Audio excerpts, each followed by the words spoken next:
Buried in Hanging Hills by Tristan Mason. When Jade was only 12 years old, her father came home one afternoon with his arms and legs covered in claw marks. Jade felt confused and excited about his appearance. While she didn't like seeing her dad hurt, she wondered if he finally bought her the cat or dog she wanted. He wasn't good with animals, and she figured it must have attacked him on the car ride home. To Jade's dismay, he didn't dare hug her or call her his little troll, a nickname he gave her for the vibrantly colored hair extensions she always wore. He hurried into the bathroom and shut the door. "Second time. This isn't good at all," she heard him say through the door. "I have to." The rest of his words were muffled and eventually drowned out by the sound of blasting water from the shower. He had been acting strange for the past few weeks. This instance proved no exception. She wasn't particularly bothered by the late nights he spent at the office or the number of business trips he took to some faraway state. When he asked her to stop calling her dad one day and to call him Frank, she knew something was seriously wrong. She loved calling Frank dad, but Frank Butler insisted she was old enough. For a long time, Jade thought this had something to do with the divorce, but now she wasn't sure at all. When a few minutes lapsed into a half hour, Jade decided to call her friend Sasha about going to Hubbard Park, which was right down the street from Frank's house. Jade wasn't supposed to use the house phone without permission, but she counted on him being in the bathroom for a while, and had a few hours until her mom would stop by. She cautiously dialed Sasha's number, listening for any changes in sound from the bathroom. Hey, Sash. What's up, JD Bean? Oh god, that commercial is so old. Want to go to Hubbard? I guess. I thought you were with, what's he want you to call him again? Frank, he's so weird. Oh, so weird. Sasha repeated, laughing. Yeah, I'll go. I got to go to drama club at 4, though. See you soon. Okay, see ya. Jade left a note on the kitchen counter about her whereabouts and headed into the garage to grab her bike. As she stepped onto the concrete floor, she was surprised to find the interior vacant except for her blue Trek bike and a lone tool shelf. Before the divorce, the garage was full of sports equipment, gardening tools, and an extra fridge stocked with sports-themed beverages for when Frank coached her soccer team. Now, not only was the garage devoid of those remnants of her old life, but it was impeccably clean. Jade thought it was suspiciously clean. She figured he was in one of his moods again when she heard him shout, "This is disgusting!" Whether it was due to work or another argument with her mom, she didn't want to know. She knew he couldn't keep his promise about a new cat or dog. Frank was full of broken promises, anger, and nothing more. She didn't even care how he got the claw marks anymore. All Jade knew as she rode off toward the park was that she barely recognized her dad or the house she once called a home. Thankfully, Sasha breathed life into her otherwise disappointing day. She smiled as she pulled into the park and saw Sasha on her purple mountain bike. As she fixed her braids, Jade thought about how lucky Sasha was to have actual blue streaks. Clip extensions were the only hair alterations Frank approved of. He used to never care about hair or clothes, but now always had something to say when she stopped by. Jade's mom said he worried about her becoming a proper young lady. She didn't believe this at all. JD Bean, you look like hell. Gee, thanks, Sash. Chillax, I'm just saying. Wait, did your dad... I don't want to talk about it. Want to go to Castle Craig? Sasha enthusiastically nodded as they rode to the trail, which was located on top of a hill in a gravel parking lot. The girls would often go to Castle Craig when the weather was nice, or when they needed to clear their minds. They loved the hike because it crossed a pedestrian bridge over the busy freeway, which was fun to look down from, and the views from the stone castle as well as the Trap Rock mountain ridge were magnificent. From those heights, the girls could see all of Meriden, which the girls loved, but made them a little sad as they would both be moving in a matter of months. Jade was beginning to wonder, however, if she'd be better off living further away from the man she used to call Dad. Did you hear about the 2 girls that disappeared last month? Sasha asked as they locked their bikes to the trailhead fence. They were from Kensington, I think. They went to Hubbard and never came home. Jade scrunched her nose, grabbing a long stick to hike with. I thought it was just a rumor. Are you kidding? It was all over the news last month. I don't really watch the news. Doesn't it worry you? Why would it? Your mom is talking about moving there, and so are my parents. It's pretty crazy. I heard girls from Kensington disappear all the time. Sure, Sash. Jade said, still failing to see her friend's point. For now, they lived in Meriden. It would make more sense to be worried now. This logic evaded Sasha, however, as she was more inclined to rumors than logic. As they passed a few hikers and headed onto the pedestrian bridge, Jade couldn't help but feel annoyed by Sasha's stories of missing Kensington girls. Jade felt a bit scared about crossing the bridge, even though it was completely enclosed by metal fencing. I'm serious, JD Bean. My older cousin told me that sometime in the 90s, 3 girls in her class went up there after graduation and never came back. Your cousin Aaliyah who does tarot and is psychic? What's wrong with tarot? Nothing. Forget it. Hey, there's A dog at the end of the bridge. What's it doing there? Am I crazy or is it like glowing? At the end of the pedestrian bridge stood a small, vaguely spaniel-like, short-haired black dog. They couldn't really see its face as it was sniffing something on the ground. For some reason, as it panted, the dog looked quite blurry. Jade rubbed her eyes, thinking it was her contacts, but the blurriness remained. Something wasn't right about the dog.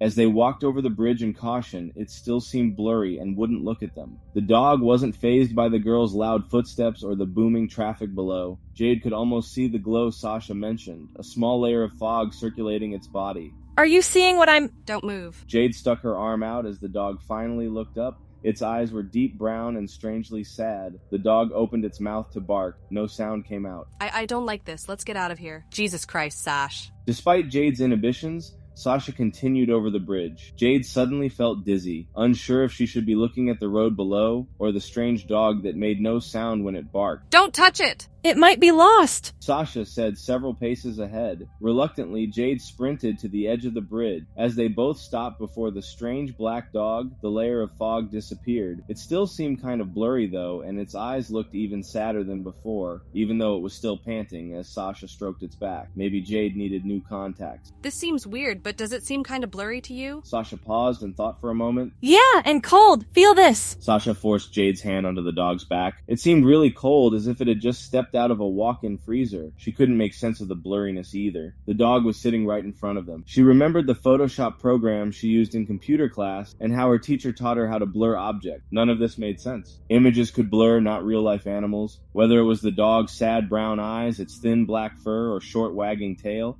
it didn't seem like a complete animal. This makes no sense. Jade took her hand off the dog, looking up at Sasha's still excited expression. Let's get out of here or continue up to the top. Maybe its owner is nearby. I don't know. We can't leave it. I guess you're right. Jade and Sasha took a few steps off of the bridge and onto the trail. Even though Sasha happily petted the dog, Jade didn't want to be anywhere near it. The more she looked away, however, the dizzier she felt. When Sasha glanced up from the dog, she said something Jade couldn't hear. Her words were muffled, almost distorted. She felt increasingly lightheaded and weak, falling backward down a leaf-covered dirt hill. As Jade rolled over a few jagged rocks, she began to panic. She felt too weak to move her body and break the fall. She braced herself as she rolled just feet away from oncoming traffic. Before she reached the pavement, two rugged hands grabbed her and everything faded to black. Jade opened her eyes to meet two arid blue ones. She recognized the thick blonde beard and plaid shirt that smelt like menthols. It was Frank, and next to him Sasha with a face drenched in tears. What was he doing here? It took only a few moments for Sasha to realize she was back on the pedestrian bridge, laying on Frank's nylon backpack, her entire body draped in aching sores. Are you okay, sweetheart? Yeah. What are you doing here? Oh my god, Jade Bean! Sasha threw her arms around her and squeezed tightly. Jade groaned and Sasha profusely apologized. I'm so sorry. It's just, that was so scary. Are you sure you're okay? Yeah. Dad, I mean Frank, what are you doing here? He laughed, which she found quite odd given the circumstance. Despite taking a shower, his long beard and scruffy hair seemed dirty. There were also more marks on his face. It's quite a coincidence, actually. I was heading to the hardware store and pulled to the side of the road because I blew a tire. I heard a loud noise coming down the hill, and there was my little troll. Frank hugged her tightly. Jade embraced him as he sounded like he was ready to sob. Honey, you have to be careful when you hike. You know this. We tried. Jade said weakly. But we saw this little black dog and I felt really dizzy and I'm sorry, Dad. Yeah, it was really cute but weird looking. Sasha chimed in. Frank's expression grew stern as he raised his hand to stop them. Did it see you? They nodded simultaneously. Frank exhaled deeply, wiping the dirt from his face. This is going to sound crazy, girls, but you just have to, trust me. That was no normal dog. Some say a little black dog haunts these hills. What? Like a ghost? Sasha blurted out. Something like that. Dad, Frank, I thought you didn't believe in those things. I usually don't, but this one's different. Years ago, when your great-grandfather was a little kid, there were two geologists that fell to their deaths after seeing it. It's documented and everything. Grandpa Lou swore about it till his death, and he never spoke of anything spooky but that. He said you see it once for luck, twice for sorrow, and 3 times for death. None of this makes sense. Jade moaned. I thought you didn't believe in that stuff either. And she didn't have much luck. Have you seen a dog like that before? Jade studied Frank's expression for a moment to be sure that he was serious. They barely had any deep conversation since the divorce, but all of a sudden he was launching into this weird folktale. Oddly enough, what he said made sense. A memory deep within Jade unlocked one from years ago when she was lost in Hubbard Park. She was no more than 4 years old. She felt scared until she saw a small black dog standing by a tree. It stayed there until her parents found her. Why had she forgotten? Then again, she had forgotten a lot over the years. Yeah, I think so. Jade muttered. Then you must never go back. Her father said sternly. You were lucky this time. Unlike the first time Jade saw the black dog, the second time stayed with her for years. An encounter strange and horrifying enough for her to never return to Hubbard Park. Sasha thought Frank was going crazy after the divorce, and that his belief was a product of his insanity, along with wanting to be called by his first name. Jade wasn't sure at all. She never developed a belief in the supernatural other than this instance. Sasha became even more skeptical over the years after dating a guy named Jordan who believed in everything paranormal. At one point, Jade dated Jordan's friend Miguel. He was equally a believer, but somehow more rational. Whenever the three of them mentioned the black dog incident and their varying beliefs, Jade shut them down. After her 27th birthday, it became easier to shut everyone out. She broke up with Miguel and moved into a dilapidated house in Winsted with Colt, her slightly effeminate college roommate. He hated talking about anything even remotely scary and never brought up Jade's past, so their living arrangement worked perfectly. Still, she couldn't shake some things from her childhood. She still felt uncomfortable seeing someone walk a run-of-the-mill black dog around town. She still felt uncomfortable calling her dad Frank, even though he became less of a dad over the years. When Colt told Jade she should try therapy one night, she agreed to his surprise. So that's a yes. You're agreeing with me for once? Colt said as they stared into the glow of an autumn bonfire. I had thought you said therapy was stupid. I never said that. Jade slightly nudged him. Besides, maybe I was stupid for doubting you. Really? Yeah, I mean, it hasn't always been easy. Colt smiled and they leaned into fire, admiring the glowing embers and brisk September night. It almost made Jade forget her ex-boyfriend and financial troubles. Something deeper troubled her, though. It had been 15 years since her encounter with the black dog, and her even creepier encounter with her dad on the side of the road. In those years, he never warned her about the black dog again. She figured it was just a story to keep her out of trouble. She thought about that incident around this time of year, and it would usually fade with the autumn leaves. This year it didn't, though. Just as soon as she was about to forget again, she learned that the story Sasha told around the same time of the missing Kensington girls was more than just a story. What are you reading about on your phone so intently? Sorry. Jade looked up at Colt, who was roasting a marshmallow on a stick. I'm reading about those girls from Kensington who disappeared in the 90s. I thought that was just a rumor. Apparently not. Here's the weird thing. I'm reading this breaking news article, and apparently there's 2 girls from Kensington who have disappeared around that park again. Chloe Peters and Alexa. Oh no. What? Jade read the name a few times over to make sure she had the name right. It can't be. He didn't... For Christ's sakes, Jade. He said, getting up to peer over her shoulder. Is that Miguel's, Alexa Boyd, yes, as in Alexa Boyd, Miguel's cousin. Jade stood up frantically and checked the name for the 3rd time. Yeah, that's his cousin. I didn't get the... Oh, never mind. The alert came earlier this morning. How could I not notice? I didn't get a... Oh shit. Colt checked his phone as well and scrolled through the messages. I didn't see it either, but the alert came earlier today. Chloe Peters and Alexa Boyd, 2 12-year-old girls from Kensington, Connecticut, disappeared around Hubbard Park on Thursday morning. That was a little over 24 hours ago. Fuck. Jade ran her hands through her hair and started shaking. How could he not tell me? You've been broken up for a month. Why would he? You don't understand, Colt. I knew his family. I loved them. Have you talked to him in a month? No, not really. What do we do? Colt sat back down on this lawn chair, and Jade frantically scrolled through the article for a 4th time just to make sure. What can we do? I'm going to text him. Don't, please. I have to. I knew Alexa. I loved her. She was like his little sister. Well, like not literally, but still. Colt, what should we do? Colt stared deeper into the fire as Jade paced back and forth, contemplating whether or not she should text Miguel. When she finally couldn't stand it anymore, Jade stopped looking at Colt and started texting Miguel. She wasn't sure which line of text she wanted to choose and kept erasing her responses. Finally, Colt snatched Jade's phone from her, choosing, I heard about Alexa. Can I do anything to help? Oh my god! Why? Colt? You were taking forever. Now we wait. Colt held onto her phone. As Jade extended a hand, Colt shook his head. Don't even. Someone with a clear head needs to do this. I didn't even want you talking to him to begin with. Okay, princess. Jade said, sitting back on her lawn chair. Have it your way. Miguel didn't respond, and the longer he didn't respond, the more nervous Jade became. Even when they were in the worst of fights, he would tell Jade everything. After they broke up, it was just radio silence. At that moment, she couldn't even remember why they broke up, just the pain that lingered in his absence. Even worse, she imagined Miguel staying up late, crying in his New Haven apartment over Alexa's disappearance. Miguel was teaching her karate at a nearby studio in Meriden, a part-time gig he picked up to pay the bills. He was also helping her through her parents' divorce. Jade was just beginning to know Alexa really well when their relationship ended abruptly. I want to go there, Colt. she said, almost in tears as they were putting out the fire. I just want to get in my car and drive there.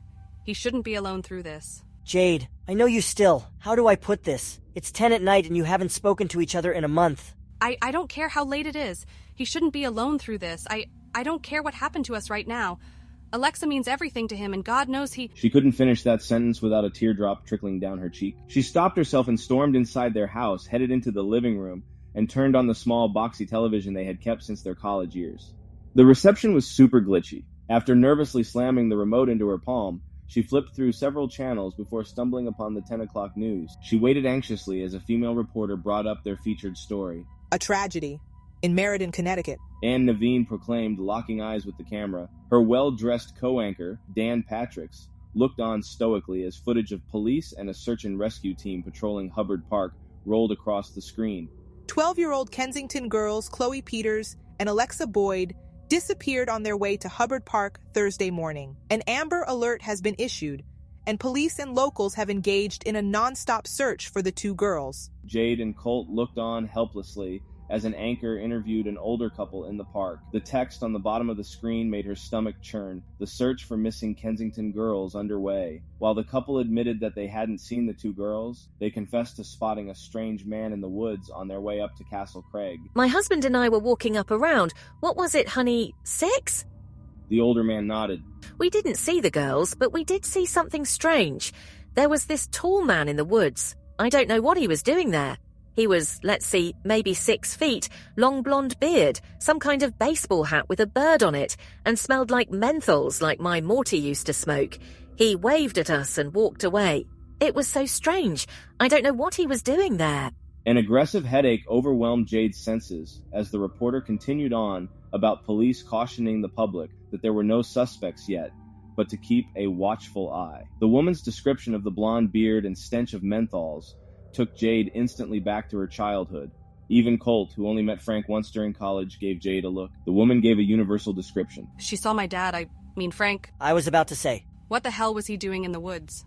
Maybe he was looking for something. The timing just seems weird. Frank's a weird guy. With those words, the conversation faded to silence as the news story changed to one about a local sports team changing its name. Anxiously gripping her phone in her palm, Jade imagined Frank in the woods, smiling a yellow, decomposing smile. That awful smile crept underneath her skin and kept her awake some nights, especially when she remembered the weird ways he came home. After a long day at work, he often said he was going to the hills, especially if he was frustrated. Sometimes he came home many hours later, covered in dirt or bruised, claiming he took a bad fall. She accepted this excuse once or twice until she realized the trail wasn't that long or dangerous. Before Jade drifted off to sleep, she remembered years ago when she looked up the black dog legend in her middle school's computer lab. She read about 2 geologists who fell to their deaths after seeing the black dog a third time. She couldn't remember their names, but was stunned by the legitimacy of the source. Still, she didn't remember herself experiencing any sorrow or any luck many years before when she saw it for the first time. Just as she slipped into a deep, uncomfortable slumber, she recalled Sasha telling her that the dog attempted a voiceless growl at her dad as they walked back up the hill before scampering off, leaving no footprints behind. Come to think of it, dogs typically growled at her dad when she saw them. When Jade awoke the next morning, she had a thought dancing on the tip of her tongue, and Colt knew exactly what it was. As she entered the kitchen, Jade blurted out, I think my dad might be a serial killer. Colt looked up from his cereal and sighed. You're so predictable. What do you mean? You don't remember the last several times you called him a serial killer? He fits the profile. He's a loner. He goes on long walks and long trips alone, and when young girls disappear, it's always around where he lives. I knew you would say that. One description about your weird dad on TV, and all of a sudden... It's too coincidental. Him being in the woods to probably, I don't know, take a smoke? On the day the girls disappeared? So what? He lives right near the hills. And what about his weird black dog story on the day he just so happened to see me on the side of the road? Seems like misdirection. Oh God, not the damn black dog. Do you actually believe in that? No, I don't know. I mean, of course not. It just seems like a weird thing to say at a weird time. And the dog was blurry and made no noise when it barked. What does that have to do with anything? Also, everything's blurry when you remember your childhood. I love you, but it's almost like you want him to be a serial killer. This gave Jade pause. Until Colt pointed it out, she hadn't considered how often she mentioned her dad's serial killer vibes or her uneasy encounter with the black dog when she was young. Her friends, especially Colt, were probably sick of it. 15 years had passed without her discovering any proof for her accusations or any more idea about what significance, if any, her encounter with the black dog held.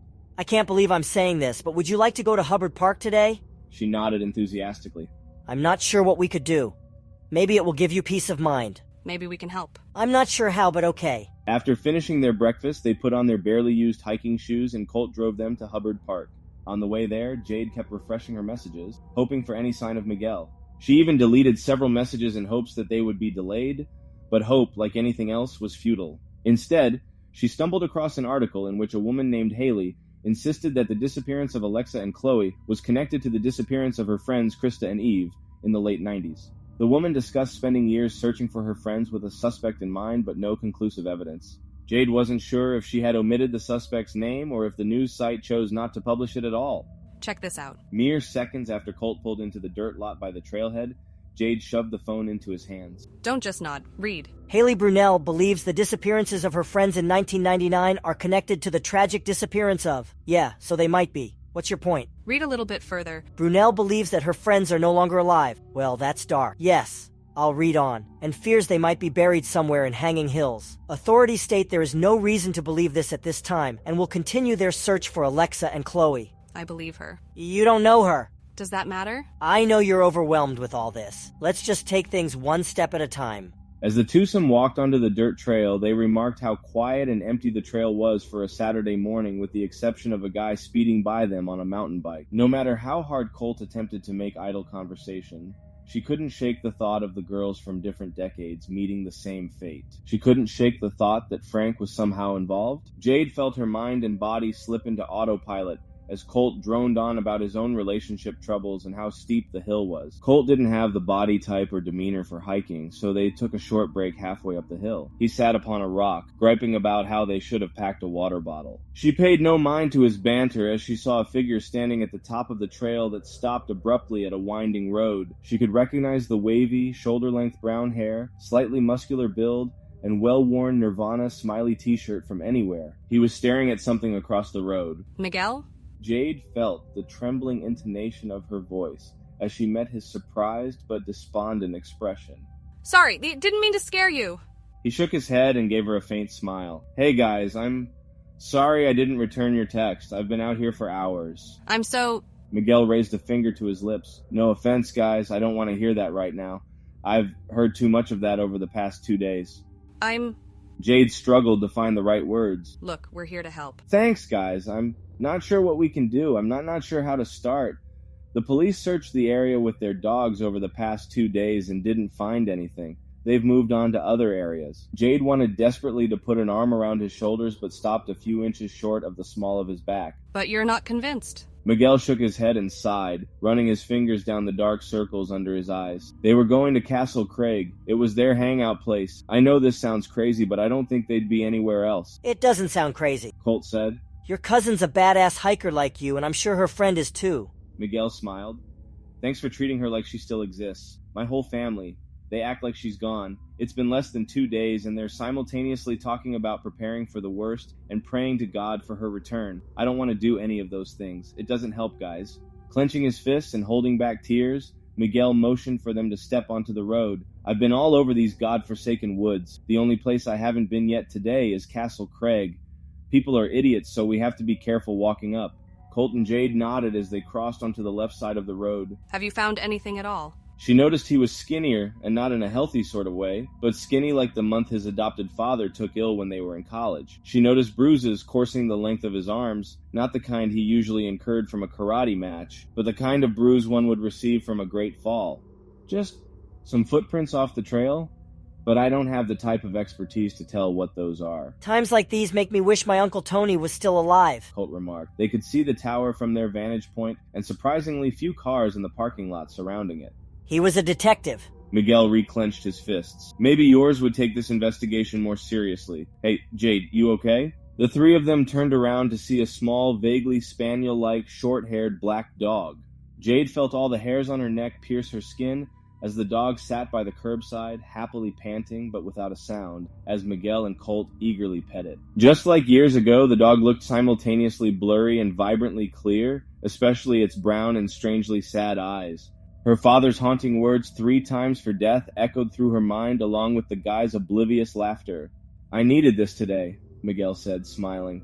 A lone truck passed them as they scratched the back of his ears. Poor guy is cold. I hope his owner is nearby. Jade, are you good? Colt took one look at her frozen green eyes and grunted.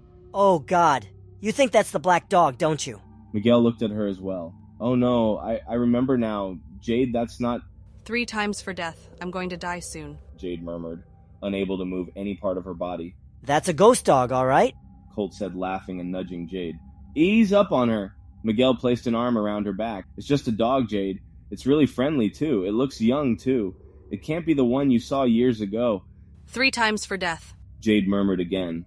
When the guys attempted to move her a few inches forward, she wouldn't budge, but Miguel's phone came loose from his pocket. The dog opened its mouth to bark.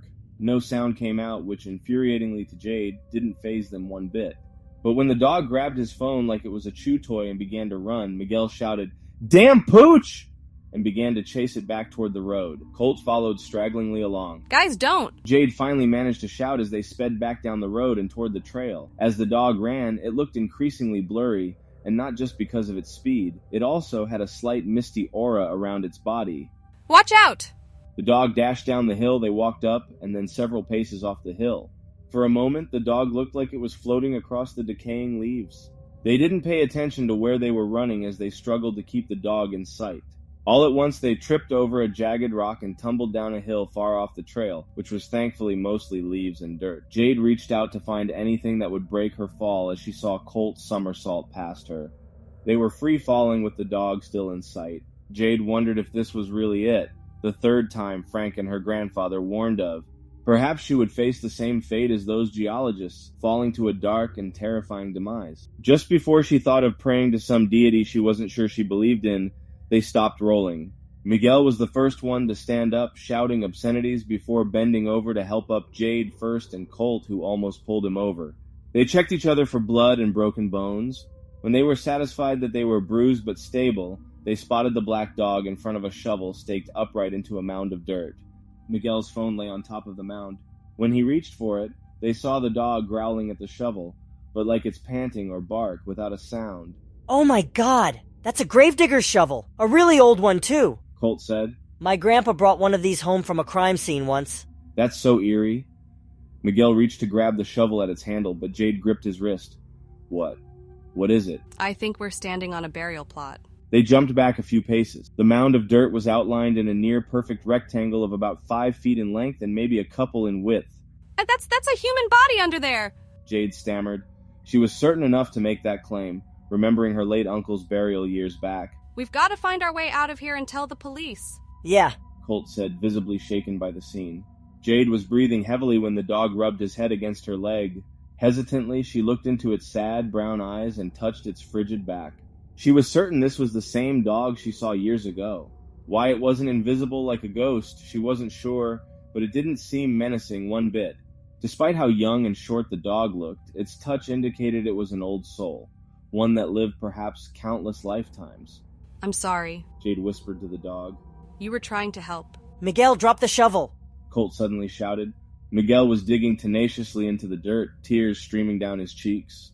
Miguel, stop! Jade screamed. They grabbed onto each arm, but Miguel pulled himself away, practically diving with the shovel. Come on, Miguel, let go! It could be them! The 3 toppled onto the plot and covered their ears. A sudden crack or bang pierced the air. Miguel looked fearfully over his shoulder as the bang repeated a few times. By the time Jade and Colt also realized what it was, Miguel was screaming to run. The sound of gunfire was unmistakable. They weren't sure where it was coming from, just that they had to run no matter how blindly away from the sound, which grew closer and closer. They were running back up the hill they fell down, or so Jade thought. She wasn't sure if she could still hear gunfire, or if it was all in her head, but she was too terrified to look back.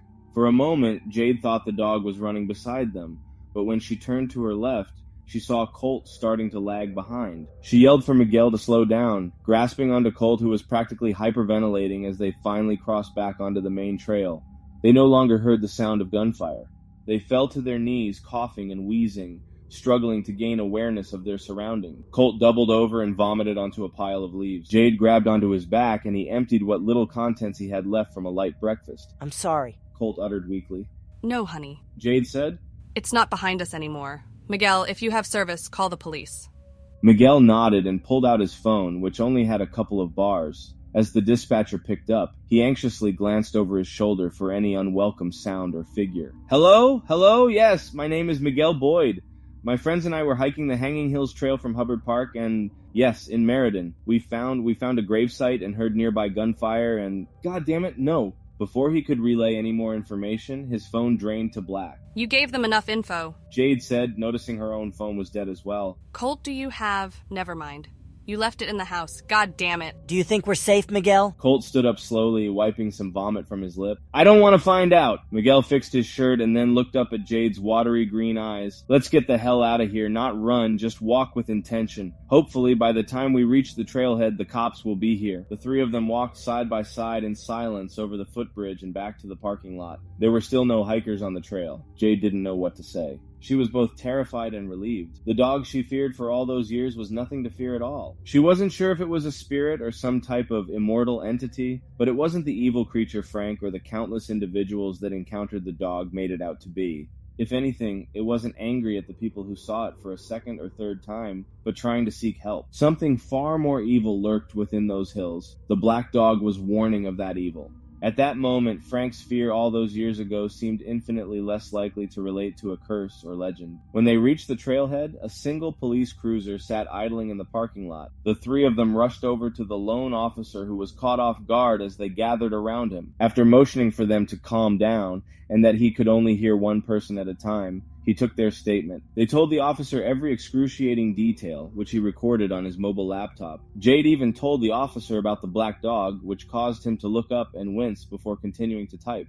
By the end of their frantically told, albeit thorough story, the officer called for backup on his radio. Then, he sectioned off the trailhead with red tape with black lettering that read, "Do not enter." The mere words caused Jade's heart to jump. We're going to close the trail to the public today, the officer said. We received a few more phone calls about the gunshots, so we're going to follow up on this. We'll call you if we have any additional questions. You'll be hearing from us within the next few hours. Here's my card. Why wouldn't he ask us to show him the burial site? Miguel said gruffly as he opened the door to his beat-up Camry. Keep your voice down, Colt snapped, unlocking his car. He said he'll follow up with us. Do you want to go back to our place? Jade said softly. Thanks, but I have to make some calls to my mom and aunt. I'll catch up with you guys. On impulse, Jade reached over to hug him. This caught Miguel off guard, but he ultimately fell into her embrace and pulled her in closely. At that moment, all the anger and pain that lingered from the breakup subsided. She was just glad that he was there and safe. She didn't have to ask to know he felt the same. I'm here for you through all of this. I know, I don't know what... Instead of finishing that sentence, Miguel kissed her on the cheek. She smiled and watched with an ungodly amount of uncertainty, fear, and bliss as he sped out of the park.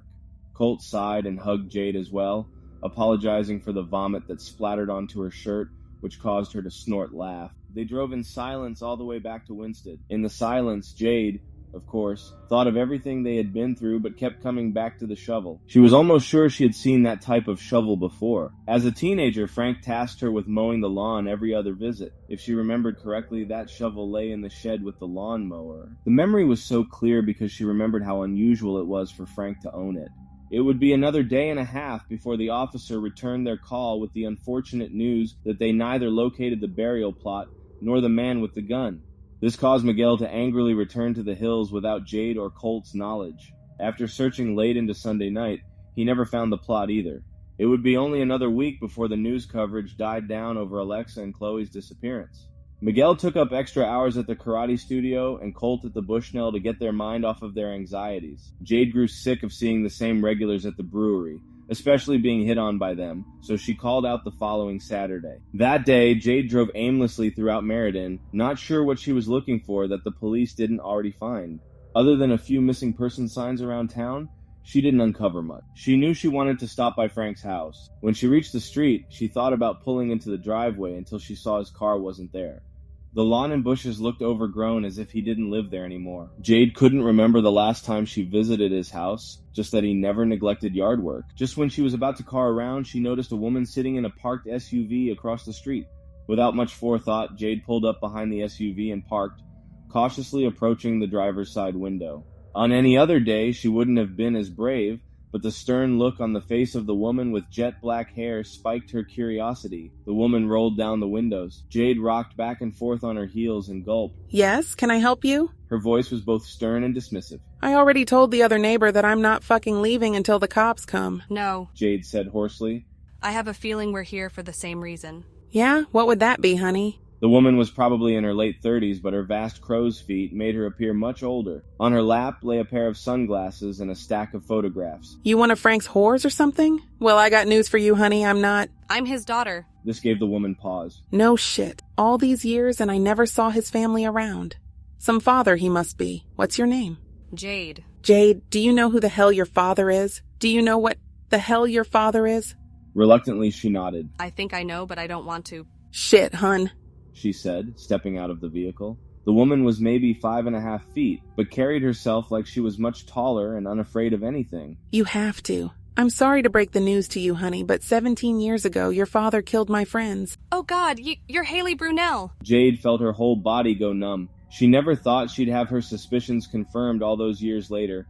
All those times she half-jokingly told her friends about her dad's serial killer vibes were no joke at all. She didn't have to ask for proof to know Haley had it. She felt a weird mixture of total nauseousness and relief. You've done your homework. Good for you. I've been following him for so many years. Is that what you're doing here? She nodded, glaring at the house. He hasn't been here for at least a week, maybe longer. I'm sure he has taken off ever since that news report broke. But I'm sorry, I need to sit down. She felt the world spinning rapidly around her, and her entire body growing numb. Haley knelt down by Jade as she cradled her head in her hands. I'm sorry, Haley. I'm so sorry. You have nothing to be sorry about, she said. It sounds like you've known about him. I thought I did. Jade looked up, her face drenched in an ugly mess of tears and sweat. When I was a teenager, he started acting really weird. He divorced my mom and cleared out his house. He also took really long trips and asked me to start calling him Frank. Haley paused. You didn't know this, but Frank had been stalking us for months before they died. We used to go to Hanging Hills all the time. He found us on the trail one day and told us that tired black dog legend.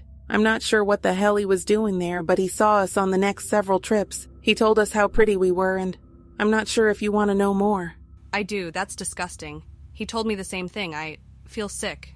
Did you call the police? Feel everything you need to. It's a lot, yes. We did, and they didn't take us seriously. After they disappeared, I remember angrily pounding on his door. I screamed at him and told him he didn't deserve to be alive and didn't deserve to be a dad. Oh my God. He filed a restraining order against me and my family. I haven't found anything since, any more evidence, but I know. Are you an investigator? Haley chuckled, glancing over her shoulder for cars. Just a very pissed off single mother. I forgot to ask, what are you doing here? You'd probably think I'm crazy. Try me. My friends and I went looking for those girls. We saw the black dog. Jade was surprised she wasn't judging. It's hard to explain what it is. It's not like a ghost, but kind of blurry when you see it and cold to the touch. Anyway, the dog led us to this burial plot with a long shovel staked in it. A gravedigger's shovel, she remarked coldly. Yeah, we also heard gunshots and ran. It was pretty terrifying. We told the cops, but they didn't find anything. Jade's words seemed to cut through Haley's stern exterior. She sighed, running her fingers through her hair.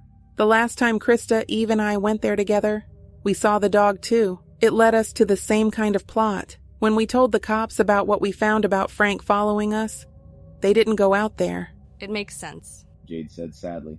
My dad had a few good friends on the force back in the day. You never answered my question. They both stood up and took another long look at the house. Haley adjusted her jean jacket, furrowing her brow.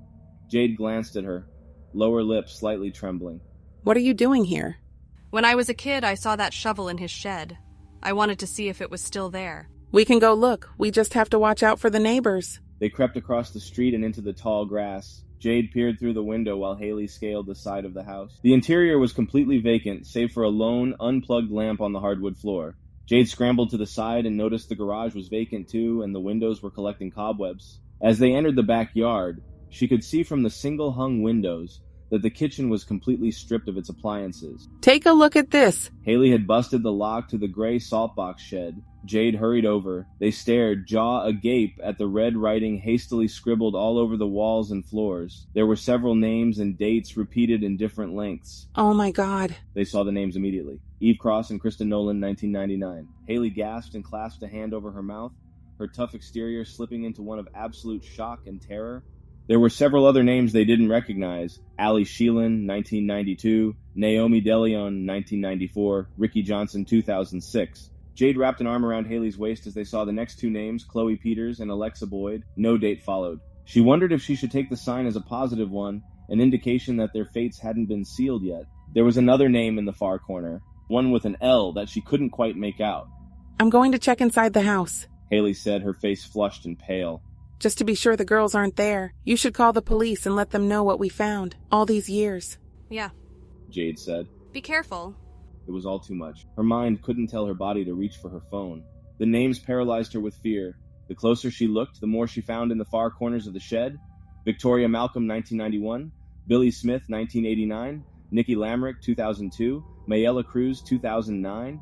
Who were these girls? When did her dad have time to find them? She had been in the shed a million times over the years, even as an adult. Why were the names here now? In the furthest corner of the shed, which was devoid of any light, she saw the final name, Little Troll. No dates followed. She couldn't breathe. She couldn't see either. All of her senses were fading. When she opened her mouth to scream, she couldn't do that either. She could only hear the distinct sounds of the shed door latching behind her. The darkness was utterly disorienting. She felt herself slip into a deep, panicked, and nightmarish slumber. The slumber felt like an eternity of being unable to breathe or think coherently. Through the darkness, she could see faint images of the girls she never met. Billy Smith wore a blue and green sequin top when Frank stopped her on the footbridge, claiming he had lost his daughter. She was skipping school, which she was failing anyway, and eager to help. Victoria Malcolm wore a pink flannel shirt when her father claimed to be a friend of Victoria's dad atop the stone tower. She thought she knew all of her dad's friends, but he seemed nice enough and claimed to play basketball with him in high school. Eve Cross and Krista Nolan were wearing their new Silverchair shirts they purchased at the concert the night before when Frank told them at the trailhead that he was a roadie for the band. Nikki Lambert wore a gray American Eagle sweatshirt when Frank told her that her mom was looking for her. Nikki and her mom were the best of friends, like the mother-daughter duo on that WB network series that Jade used to watch. It wasn't clear what Mayella was wearing when her face was covered in dirt, but she felt her fear and sadness being betrayed by her own soccer coach. It wasn't long until Jade realized she was covered in dirt, too. When Jade regained her sense of taste, she realized how appalling the taste of soil truly was with its chalky, earthy texture. She attempted to spit it out, but more dirt trickled down, so she sealed her lips entirely. When Jade regained her sense of smell, she noticed the soil's horribly sour and metallic scent, which she had a difficult time breathing through with only centimeters of her nostrils uncovered. When Jade regained her sense of sound, she noticed the crackles, clicks, and pops from above. She also heard the sound of her phone buzzing somewhere. When Jade regained her sense of touch and consciousness, she was absolutely horrified by the immense pressure pushing down on her body. For several minutes, she tried to thrash her body, but only moved an inch at best. She was losing oxygen again and rapidly. From above, she heard more distinct crackles, clicks, and pops, followed by the sound of grating and rasping. Something or someone was digging her up. It wasn't the spade of a shovel. Its movements were still rapid, but yet more gradual. She watched the dirt flick upward in small chunks. When her nose and mouth were unearthed, she realized two small black paws were doing the digging. When the paws had removed enough dirt from her body, she used all of her strength to force her body upward, using what minimal arm strength she had left to crawl out from the grave. The black dog bit onto her sleeve and helped tug her the rest of the way. As Jade rose to her feet, struggling to catch her breath, the dog guarded her in front, raising its tail with its ears flat against its head. The dog stood much taller than its familiar spaniel-like stature. If not for its familiar features, she would have mistaken it for a Great Dane. The dog was no longer blurry, but glowing in a misty green-tinted aura. Its sad brown eyes were no longer sad or brown, but blue and fiery like a combustion of carbon. Jade stared in horror at the unmarked dirt plots that surrounded her from all sides. They numbered in the dozens, maybe double or triple that. She couldn't be sure. Then she looked back even more horrified at the grave she came from, which was at least 4 feet deep. How long had the dog been digging for? How long had she been buried for? All time seemed to elude her. She knew she heard her phone but couldn't find it. She knew not to run, though, with the dog guarding her, moving with every direction she turned. Thanks, buddy. She whispered. Should we... Just as she was about to move, the smell of menthols overwhelmed her senses the same way it had for many years. From between two bushes, her father, a frailer-looking man than she remembered in torn flannel, appeared, carrying the gravedigger's shovel in his hand. You were never supposed to find out. Frank said coldly, looking at the dog and not her. Jade said nothing. You were never supposed to find him either. Silence. She stared blankly into his arid blue eyes as if she was daring him to strike. She was no longer afraid of the man she stopped calling Dad long ago. Is this the third time you've seen him, Frank? With these words, Frank's arid eyes widened, his pupils dilated. He attempted to lunge forward, drawing a small gray pistol from a concealed holster, but the black dog leaped and tackled him into the grave. Frank unleashed a blood-curdling scream. The scream lasted mere moments before gnawing and gurgling sounds took its place. The gnawing and gurgling sounds turned to ones of crumbling as a mound of dirt collapsed into the grave. After the dirt collapsed, she heard the collective screams of Frank's countless victims escape into the atmosphere. These weren't screams of terror, but cries of freedom, cries for the monster to stay buried forever. Every inch of his evil being rotting into the earth. The dog jumped from the grave into a nearby pile of leaves, its stature morphing back to spaniel form. It took one last look at Jade, its eyes now a bold shade of brown, and drifted into the vast woods. Jade started to run, faster than she had ever ran before. Somewhere in the distance she heard people screaming her name. The closer she ran, the more distinctly she could make out the voices of Colt, Miguel, Haley, and possibly Sasha, though she couldn't be sure. Then another female voice called her name that she didn't recognize at all. Jade lost all sense of where she came from, but at least knew the direction she needed to run toward. Somehow she also knew that the black dog wouldn't let a single soul be buried in Hanging Hills again.